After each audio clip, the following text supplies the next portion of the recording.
ప్రలోభాలకు లోనై vote వేయొద్దంటూ Palakurthi, Haliya, Ibrahimpatnam ప్రచారాల్లో CM KCR పిలుపునిచ్చారు. బీఆర్ఎస్ గెలిస్తే రైతు బంధు 16,000 అవుతుందని, కాంగ్రెస్ గెలిస్తే ఉన్నది కాస్త మాయమవుతుందని హెచ్చరించారు. ఆయన ప్రలోభాలకు గురై ఓటు వేస్తే 5 ఏళ్లు శిక్ష పడాల్సి వస్తుందని ప్రజలకు వివరించారు. గులాబీ దళపతి ధరణి ఎందుకోసం పెట్టామో అందరూ ఆలోచన చేయాలి అన్నారు.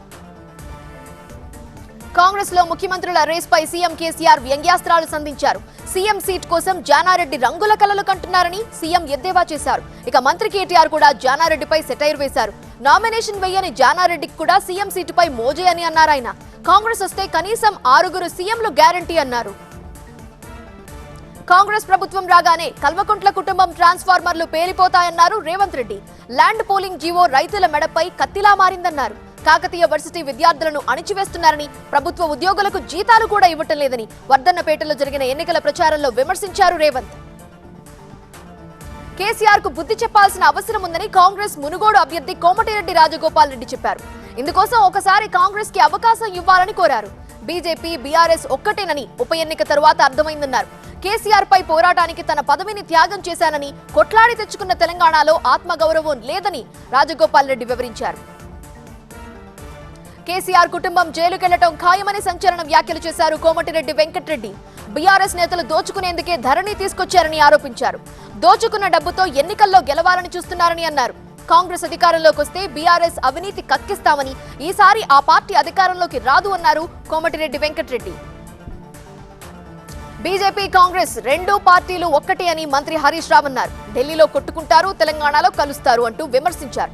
బీఆర్ఎస్ ను ఓడించేందుకే వీళ్లు కలిశారని హరీష్ విమర్శించారు. ఉప ఎన్నికల్లో కాంగ్రెస్ కు డిపాజిట్లు పోయి బీజేపీ గెలిచిందన్నారు మంత్రి హరీష్ రావు.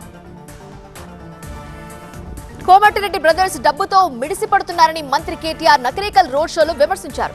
కోమటిరెడ్డి బ్రదర్స్ కు ఓటమి తప్పదని హెచ్చరించారు. ఆయన కాంగ్రెస్ కి ఓటేస్తే సీఎం ఎవరో తెలియదు అంటూ సీల్డ్ కవర్ సీఎం తెలంగాణకి అక్కర్లేదన్నారు. రాహుల్, మోదీ అస్సలు అవసరం లేదన్నారు. ఒక్క కేసీఆర్ ను ఓడించడం కోసం ఢిల్లీ, గుజరాత్, కర్ణాటక నుండి దిగుతున్నారంటూ తప్పుపట్టారు. ఇసుక ట్రాక్టర్ నడవాలంటే బీఆర్ఎస్ కండువా కప్పుకోవాలని బెదిరింపులకు దిగుతున్నారని ఆరోపించారు ఈటెల రాజేందర్. మంత్రిగా ఉండగా ఎవరి దగ్గర రూపాయి తీసుకోలేదని, 10,000 మందికి సొంత ఖర్చులతో వైద్యం చేయించా అన్నారు ఈటెల. కరీంనగర్ జిల్లా విలాసనగర్ లో జరిగిన ఎన్నికల ప్రచారంలో పాల్గొన్నారు ఈటెల. ఖమ్మంలో 10కి 10 స్థానాల్లో గెలుస్తామన్నారు రేణుకా చౌదరి. కాంగ్రెస్ సునామీలో బీఆర్ఎస్ కొట్టుకుపోవటం ఖాయమన్నారు. పువ్వాడ ఓటమి భయంతో దాడులు చేయిస్తున్నారని, కాంగ్రెస్ కార్యకర్తలను ఇబ్బంది పెడితే ఖబర్దార్ అంటూ హెచ్చరించారు రేణుకా చౌదరి. తెలంగాణలో ముగిసిన నామినేషన్ల పరిశీలన. తాను అసెంబ్లీలోకి రాకుండా కేసీఆర్ కుట్ర చేస్తున్నారని బండి సంజయ్ ఆరోపణ. ఈ ఎన్నికలు తెలంగాణ భవిష్యత్తుకు ముఖ్యం అంటున్న కిషన్ రెడ్డి. ఇలాంటి టాప్ 9 న్యూస్ తెలంగాణ పాలిటిక్స్ లో చూద్దాం. తెలంగాణలో నామినేషన్ల పరిశీలన ముగిసింది. స్క్రూటినీ తర్వాత బరిలో 2,898 మంది అభ్యర్థులు నిలిచారు. అత్యధికంగా గజ్వేల్ బరిలో 114 మంది అభ్యర్థులున్నారు. నారాయణపేటలో అత్యల్పంగా 7 అభ్యర్థులు బరిలో నిలిచారు. ఇక రేపటితో నామినేషన్ల ఉపసంహరణ గడువు ముగుస్తోంది. తనను అసెంబ్లీకి రాకుండా కేసీఆర్ కుట్ర చేస్తున్నారని బీజేపీ ఎంపీ బండి సంజయ్ ఆరోపించారు. తాను గెలిస్తే రాజీ లేని పోరాటం చేస్తానని, కేసీఆర్ కు భయం పట్టుకుందని కరీంనగర్ లో చెప్పారు ఆయన. అందుకే తాను ఎక్కడికి వెళ్లినా కరెంట్ కట్ చేస్తున్నారని విమర్శించారు సంజయ్. మరో 15 రోజుల్లో కేసీఆర్ పవర్ కట్ కాబోతోందని బండి హెచ్చరించారు. అభివృద్ధిపై నిన్న బండి సంజయ్ సవాల్పై స్పందించారు మంత్రి గంగుల. కేంద్ర నిధులపై బహిరంగ చర్చకు సిద్ధమన్నారాయన. అవగాహన లేని బండి సంజయ్తో తాము మాట్లాడబోమన్నారు గంగుల. కేంద్ర మంత్రితో బహిరంగ చర్చకు సిద్ధమన్నారు. అమెరికా నుండి వచ్చిపోయే వారికి ప్రజల కష్టాలు తెలుస్తాయా అని కాంగ్రెస్ అభ్యర్థిని ఉద్దేశించి కామెంట్ చేశారు ఎర్రబెల్లి దయాకర్ రావు. కేసీఆర్ దయ వల్ల తొర్రూరును మున్సిపాలిటీ చేసుకున్నామన్నారు. పాలకుర్తికి డిగ్రీ కాలేజ్ అడిగితే రెసిడెన్షియల్ డిగ్రీ కాలేజ్ ఇచ్చారని, బీసీ, ఎస్సీ గురుకులాలు ఇచ్చిన ఘనత కేసీఆర్దే అన్నారు ఎర్రబెల్లి. ఈ ఎన్నికలు తెలంగాణ భవిష్యత్తుకు ముఖ్యం అన్నారు రాష్ట్ర బీజేపీ చీఫ్ కిషన్ రెడ్డి. కేసీఆర్ ప్రభుత్వం దోపిడీ తప్ప ఏమీ చేయలేదన్నారు. అమరుల ఆకాంక్షలకు విరుద్ధంగా పనిచేస్తున్నారని విమర్శించారు. కార్యకర్తలు కష్టపడితే ముషీరాబాద్ లో గెలుపు ఖాయమని భరోసా ఇచ్చారు. ప్రతి ఒక్కరూ మోదీలా కష్టపడాలని కిషన్ రెడ్డి కార్యకర్తలకు చాటి చెప్పారు. ఎంతో ఉద్యమకారులు, విద్యార్థుల బలిదానం ఫలితంగా వచ్చిన తెలంగాణ రాష్ట్రం కేవలం ఒకే ఒక్క కుటుంబం స్వార్థం కోసం వాడుకుంటోందని ఆరోపించారు పొంగులేటి. ఎప్పుడు ఎన్నికలొచ్చినా కేసీఆర్ ఇంద్రలోకాన్ని చూపిస్తూ తెలంగాణ యాసలో ప్రజలని మభ్యపెడుతూ ఉంటారని మండిపడ్డారు. ఖమ్మం జిల్లా తిరుమలాయిపాలెంలో పొంగులేటి శ్రీనివాసరెడ్డి ఎన్నికల ప్రచారం నిర్వహించారు. ఖమ్మం జిల్లా పాలేరులో బీఆర్ఎస్ పార్టీ ముఖ్య కార్యకర్తల సమావేశంలో కందాల ఉపేందర్ రెడ్డి భావోద్వేగానికి లోనయ్యారు. తాను మాట్లాడుతున్న సమయంలో కార్యకర్తల అభిమానాన్ని చూసి భావోద్వేగానికి లోనయ్యారు. ఆ తర్వాత పక్కనే ఉన్న ఎంపీ నామా నాగేశ్వరరావు కార్యకర్తలు ఆయన్ని సముదాయించారు. కర్ణాటక ఫలితాల తర్వాత కాంగ్రెస్ పుంజుకుంది అన్నారు కర్ణాటక మంత్రి దినేష్ గుండూరావ్. తెలంగాణ ఆర్థికంగా బలమైన రాష్ట్రమని, కానీ అభివృద్ధి మాత్రం శూన్యమన్నారు. కర్ణాటకలో 5 గ్యారెంటీలు 3 నెలల్లో అమలు చేశామన్నారు గుండూరావ్.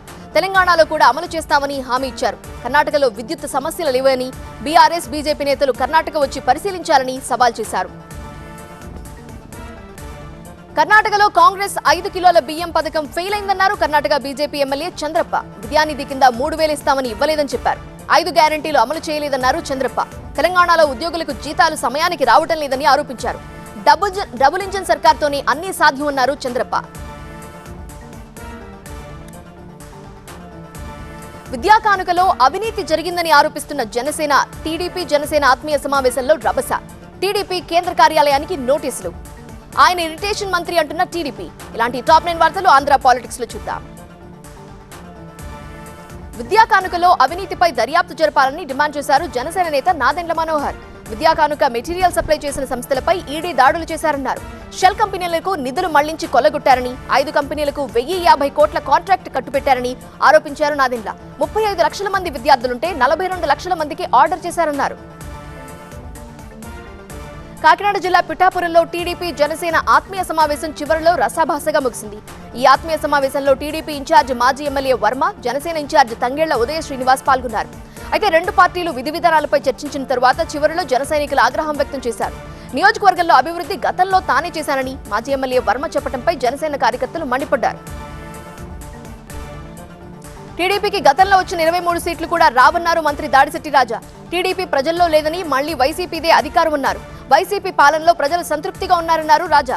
80% ప్రజల్లో వైసీపీ ఉంటే కేవలం 20% ప్రజల్లో మాత్రమే టీడీపీ ఉందన్నారు.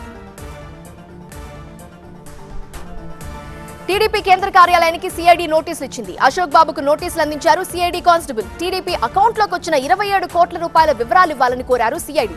ఈ నెల 18న సిఐడి ఆఫీస్కు వివరాలతో రావాలన్నారు అధికారులు. చంద్రబాబుపై తప్పుడు కేసులు పెట్టారని అన్నారు కేసినేని నాని. ఆ విషయం వైసీపీ నేతలకు కూడా తెలుసు అన్నారు. ప్రస్తుతం చంద్రబాబు రాశిఫలం బాగోలేదన్నారు నాని. త్వరలో రెట్టింపు ఉత్సాహంతో పోరాడతారని అన్నారు. అంబటి ఇరిగేషన్ మంత్రి కాదు, ఇరిటేషన్ మంత్రి అన్నారు టీడీపీ ఎంపీ రామ్మోహన్ నాయుడు. కరువు తాండవం చేస్తుంటే జగన్ కి పట్టడం లేదన్నారు. ప్రతిపక్షాలపై కేసులు పెట్టడం తప్ప ఏమీ చేయటం లేదన్నారు. ఈ ఏడాది వర్షపాతం తక్కువ అని తెలిసినా ముందస్తు చర్యలు తీసుకోలేదన్నారు రామ్మోహన్ నాయుడు. ఏలూరు జిల్లా కలెక్టర్ ప్రసన్న వెంకటేష్ పై పేర్ని నాని తీవ్ర ఆగ్రహం వ్యక్తం చేశారు. వ్యవస్థలంటే లెక్కలేని తనంతో కలెక్టర్ వ్యవహరిస్తున్నారని మండిపడ్డారు. ఇరిగేషన్ బోర్డు అడ్వైజరీ కమిటీ సమావేశం పేరుతో గైర్హాజరు కావడం ఎంతవరకు సబబు అని ప్రశ్నించారు. కలెక్టర్ కింది స్థాయి అధికారులను కూడా రానివ్వటం లేదని, అడ్డుకుంటున్నారని తీవ్ర అసంతృప్తి వ్యక్తం చేశారు పేర్ని నాని. కర్నూలు జిల్లా మంత్రాలయంలో మొదటిసారిగా టీడీపీ జనసేన ఆత్మీయ సమావేశం నిర్వహించారు. రాష్ట్ర వ్యాప్తంగా టీడీపీ జనసేన పార్టీ కలిసి వైసీపీ ప్రభుత్వాన్ని ఇంటికి పంపిస్తామని అన్నారు నేతలు. రానున్న రోజుల్లో ప్రజల్లోకి తీసుకువెళ్లాల్సిన మేనిఫెస్టోపై నేతలు చర్చించారు. అధికారం కోసం కలిసి పనిచేయాలని నిర్ణయించారు నేతలు. నాంపల్లి సిబిఐ కోర్టులో నిందితుడు దస్తగిరి పిటిషన్ దాఖలు చేశారు. వివేక హత్య కేసులో అప్రూవర్ గా మారిన దస్తగిరి నిందితుల జాబితా నుండి తన పేరు తొలగించాలని పిటిషన్ వేశారు. తనను సాక్షిగా పరిగణించాలని పిటిషన్లో కోరారు. దస్తగిరి పిటిషన్పై రేపు సిబిఐ కోర్టులో విచారణ జరగనుంది. ఛత్తీస్గఢ్ 2వ దశ, మధ్యప్రదేశ్ ఏకైక దశ పోలింగ్ కు ప్రచారం రేపే ముగుస్తోంది. దీంతో కాంగ్రెస్ బీజేపీ నేతల మాటల్లో పదును పెరిగింది. ఇలాంటి టాప్ 9 వార్తల్ని నేషనల్ న్యూస్ లో చూద్దాం. మధ్యప్రదేశ్లోని ఇండోర్లో ప్రధాని మోదీ భారీ ర్యాలీ నిర్వహించారు. కొన్ని కిలోమీటర్ల పాటు మోదీ ప్రజలకు అభివాదం చేస్తూ వెళ్లారు.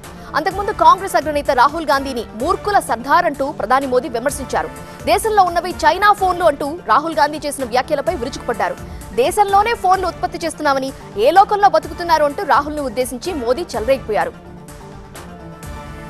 మధ్యప్రదేశ్ ఎన్నికల్లో కాంగ్రెస్ తుఫాన్ వస్తుందని, 150 సీట్లు సాధించడం ఖాయమని ఆ పార్టీ అగ్రనేత రాహుల్ గాంధీ భరోసా ఇచ్చారు. 2018లో ప్రజలు తీర్పు ఇచ్చిన కాంగ్రెస్ ప్రభుత్వాన్ని బీజేపీ కూల్చేసిందన్నారు. తమ ఎమ్మెల్యేలను కొనుగోలు చేసి ప్రజా గొంతుకను నులిమేశారంటూ విదిశాలో జరిగిన సభలో విమర్శించారు రాహుల్. మధ్యప్రదేశ్ ఎన్నికల్లో ఈసారి రికార్డులు సృష్టిస్తామని ప్రధాని మోదీ అన్నారు. ఢిల్లీలో కూర్చొని లెక్కలు వేసేవారికి ఇది అర్థం కాదంటూ కాంగ్రెస్ నేతలకి చురకలు పెట్టారాయన.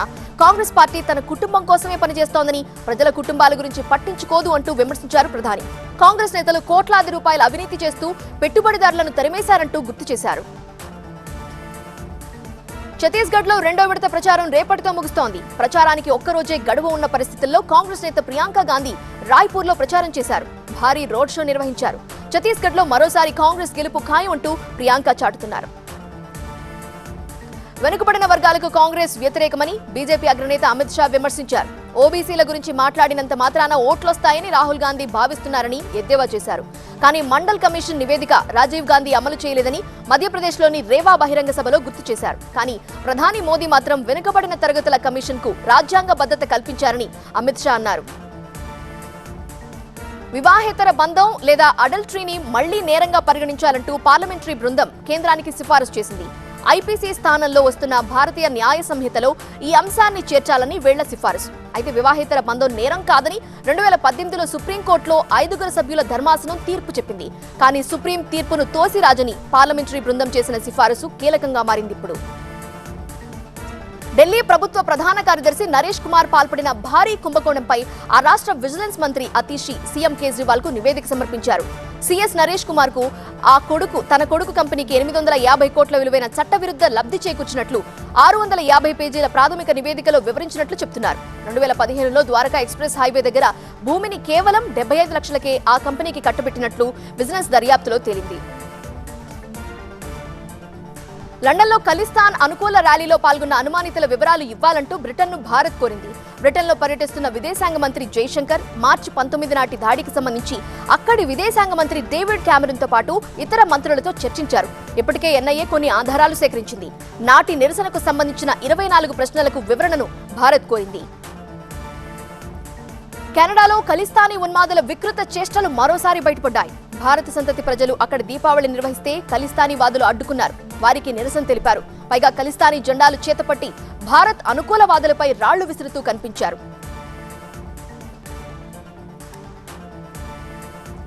అరకులో సమ్మె విరమించిన టూరిజం కార్మికులు రిజర్వేషన్ల ద్వారా ప్రజాప్రతినిధులుగా గెలిచి జాతికి ద్రోహం చేస్తున్నారంటున్న దళితులు. అక్కడ దిశ యాప్ డౌన్లోడ్ చేసుకుంటే 15% డిస్కౌంట్. ఇలాంటి టాప్ 9 పల్లె వార్తలు ఇప్పుడు చూద్దాం.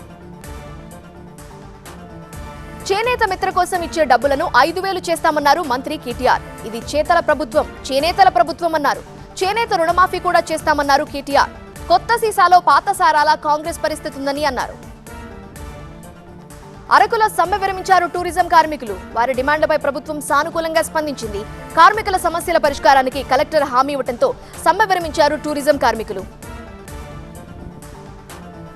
అంబేద్కర్ కోనసీమ జిల్లా మామిడికుదురు సెంటర్లో చట్టసభల్లో ఎస్సీ రాజకీయ రిజర్వేషన్లు ఎత్తివేయాలంటూ ఆందోళన చేపట్టారు దళిత సంఘాలు. ఎస్సీ రిజర్వేషన్ ద్వారా ఎంపీ, ఎమ్మెల్యేగా గెలిచి జాతికి ద్రోహం చేస్తున్నారంటూ మండిపడుతున్నారు. కోనసీమ జిల్లా అమలాపురంలో దిశ యాప్ డౌన్లోడ్ స్పెషల్ డ్రైవ్ చేపట్టారు పోలీసులు. దీనిలో భాగంగా డీఎస్పీ అంబికా ప్రసాద్ దిశ యాప్ డౌన్లోడ్ చేసుకునే వారికి బట్టల షాపులో 15% ఆఫర్ ప్రకటించారు. 15% ఆఫర్ అనటంతో షాపింగ్ మాల్స్ కి వెళ్లి దిశ యాప్ డౌన్లోడ్ చేయించుకుని ఆఫర్లను ఉపయోగించుకుంటున్నారు మహిళలు. అనకాపల్లి జిల్లా నర్సీపట్నం అటవీ శాఖ కార్యాలయంలో ఏసీబీ అధికారులు సోదాలు నిర్వహించారు. డిఎఫ్ఓ రాజారావు టేకు చెట్ల పర్మిషన్ కోసం 50,000 లంచం తీసుకుంటూ పట్టుబడ్డారు. లంచం తీసుకునేందుకు సహకరించిన మరో 2 ఉద్యోగులను కూడా పట్టుకున్నారు అధికారులు. జయశంకర్ భూపాలపల్లి జిల్లాలోని ప్రభుత్వ, ప్రైవేటు పాఠశాలల్లో బాలల దినోత్సవాన్ని ఘనంగా నిర్వహించారు. విద్యార్థులు టీచర్లుగా మారి తోటి విద్యార్థులకు పాఠాలు చెప్పారు. స్వయం పాలనను నిర్వహిస్తూ పాఠాలు బోధిస్తూ ఆకట్టుకున్నారు. ఆగ్నేయ బంగాళాఖాతంలో అల్పపీడనం కేంద్రీకృతమైంది. రేపటికి వాయుగుండంగా మారే అవకాశం ఉందని వాతావరణ శాఖ అధికారులు తెలిపారు. ఎల్లుండికి తీవ్ర వాయుగుండంగా మారే ఛాన్స్ ఉందని తెలిపారు. రేపు కోస్తా జిల్లాల్లో తేలికపాటి వర్షాలు కురుస్తాయని మత్స్యకారులు వేటకు వెళ్లొద్దని హెచ్చరించారు. భద్రాద్రి కొత్తగూడెం జిల్లా పాల్వంచలో 70 కేజీల గంజాయిని పట్టుకున్నారు పోలీసులు. ఒరిస్సా రాష్ట్రం మల్కాన్గిరి నుండి కారులో అక్రమంగా తరలిస్తున్న గంజాయిని స్వాధీనం చేసుకున్నారు. 3 అదుపులోకి తీసుకుని కేసు నమోదు చేశారు. కారు సీజ్ చేసి దర్యాప్తు చేస్తున్నారు పోలీసులు. ప్రధానిని కించపరిచేలా అగౌరవపరిచేలా ట్వీట్లు చేశారు అనే ఆరోపణలపై ఆమ్ ఆద్మీ అధినేత అరవింద్ కేజ్రీవాల్ కు కేంద్ర ఎన్నికల సంఘం నోటీసులు ఇచ్చింది. ఈ పోస్టులు ప్రవర్తనా నియమావళికి విరుద్ధమని ఈసీ తెలిపింది. ఈ ట్వీట్లపై ఈ నెల 16 కల్లా అరవింద్ కేజ్రీవాల్ వివరణ ఇవ్వాలని ఎన్నికల కమిషన్ ఆదేశించింది. ఆర్జేడీ అధినేత లాలూ ప్రసాద్ యాదవ్ పాట్నాలోని గోవర్ధన్ పూజలో పాల్గొన్నారు. కానీ ఆయన సన్నిహితుడు ఏకే ఇన్ఫోసిస్టమ్ డైరెక్టర్ కత్యాల్ లాలూ తరపున భూములు కొనుగోలు చేశారని ఈడీ ఆరోపించింది. ల్యాండ్ ఫర్ రైల్వే జాబ్స్ కేసులో లాలూకు బినామీగా కత్యాల్ భూములు కొనుగోలు చేశారంటూ ఈడీ ఆయన్ని అరెస్ట్ చేసింది. ఢిల్లీలో టపాసులు పేలుస్తూ కాలుష్యం తీవ్రం కావడానికి బీజేపీనే కారణమంటూ ఢిల్లీ మంత్రి గోపాల్ రాయ్ విమర్శించారు. సోమవారం నాడు దీపావళి కాకున్నా టపాసులు ఎందుకు కాల్చారని ప్రశ్నించారాయన. ఢిల్లీ పోలీసులు బీజేపీ చేతల్లో ఉన్నారని, హర్యానా, యూపీ ప్రభుత్వాలు బీజేపీవేనని, అటువంటప్పుడు టపాసులు కాల్చకుండా నిరోధించడంలో విఫలమైందని ఎవరు అంటూ గోపాల్ రాయ్ నిలదీశారు. ఢిల్లీ కాలుష్య నగరిగా కనిపిస్తుంటే ఆచారాలు పాటించే మహిళలు మాత్రం ఈ పొల్యూషన్ ని లెక్క చేయలేదు. ఛట్ పూజ అలాగే నిర్వహించారు. నురగలతో యమునా నదిలోనే స్నానాలు చేశారు. చూడడానికి భయంగా ఉన్న ఈ కాలుష్య వాతావరణాన్ని మహిళలు లెక్క చేయలేదు. ఢిల్లీలో కాలుష్యం భరించలేక ఈ రాజధాని నగరానికి కాంగ్రెస్ అగ్రనేత్రి సోనియా గాంధీ బై చెప్పేశారు. గాలి నాణ్యత క్షీణించడంతో సోనియా ఢిల్లీ నుండి జైపూర్ వచ్చేశారు. సోనియా గాంధీ శ్వాసకోశ ఇబ్బందులు పడుతుండటంతో తాత్కాలికంగా మరో ప్రదేశానికి వెళ్లాలంటూ డాక్టర్లు సూచించారు. దీంతో సోనియా గాంధీ కొంతకాలం జైపూర్లో ఉంటారు. కర్ణాటకలో బీజేపీ అధ్యక్ష పదవి విజయేంద్ర యడియూరప్పకు దక్కటంపై ఆ పార్టీ ఎంపీ రమేష్ జగాజీనాగి అసంతృప్తి వ్యక్తం చేశారు. దళిత నాయకులకు బీజేపీలో ఎదిగే అవకాశం రాదని ఆయన చేసిన వ్యాఖ్యలు వివాదాస్పదమయ్యాయి. సంపన్నులు ఉన్నా, ఒక్కళిగలు ఉన్నా మద్దతు లభిస్తుందని, దళితులైతే ఎవరూ మద్దతు ఇవ్వరు అంటూ ఎంపీ రమేష్ కొత్త చర్చను లేవనెత్తారు. మారిన వాతావరణ పరిస్థితుల్లో తమిళనాడులో వర్షాలు కురుస్తున్నాయి. చెన్నైతో పాటు ఇతర జిల్లాలు, పుదుచ్చేరి వంటి చోట్ల వర్షాలు దంచుకుట్టాయి. పగలు, రాత్రి కురుస్తున్న వానలతో జనం అవస్థలు పడుతున్నారు. దీంతో రేపు చెన్నై, పుదుచ్చేరిలో విద్యాసంస్థలకు సెలవు ప్రకటించారు. హైదరాబాద్ నాంపల్లి అగ్ని ప్రమాదంలో 9 మంది మృతులకు అంత్యక్రియలు నిర్వహించారు బంధువులు. అంత్యక్రియల్లో పాల్గొన్నారు వందలాది ముస్లింలు. మృతుల కుటుంబాలను ఓదార్చారు ఎంఐఎం అధినేత ఎంపీ అసదుద్దీన్ ఓవైసీ. ప్రపంచంలో ఎదురులేని టీమిండియాకు రేపు అగ్ని పరీక్ష ఎదురవుతోంది. తొలి సెమీఫైనల్స్ లో న్యూజిలాండ్ తో భారత్ ముంబైలోని వాంఖడే స్టేడియంలో తలపడుతుంది. న్యూజిలాండ్ క్రమశిక్షణ గల జట్టు అని టీమిండియా కెప్టెన్ రోహిత్ శర్మ అన్నారు. ప్రత్యర్థి జట్టును, మనస్తత్వాన్ని కివీస్ ఆటగాళ్లు అర్థం చేసుకుంటారని చెప్పారు. అయితే టీమిండియా కూడా ఈ పోటీకి పూర్తిగా రెడీగా ఉందన్నారు.